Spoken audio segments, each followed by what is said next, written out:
So this is a tutorial on how you can use external mic on your MacBook Air, which only have two USB-C port and only one headphone jack right there.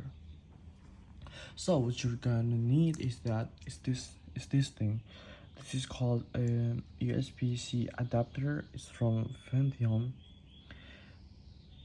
Just make sure that you have not very cheap USB-C adapter. So this one you can plug it in through here on the USB-C port right here, and then you can connect it with a normal USB 2 or USB 3 so that it's connected securely. And then you can use this, which is my external microphone that I use to make videos or to call.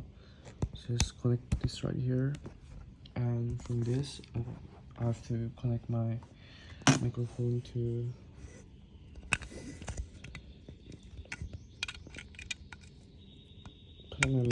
my computer, which is right here. Green light means that it's working, and you can verify it by clicking on this.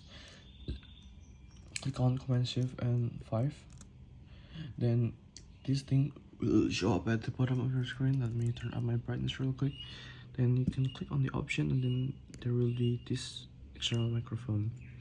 This means that this external microphone is now connected to my computer that I can use just by going through this USB-C, through this USB-C adapter, and through the USB 2 connector. Thank you for watching. See you on the next video.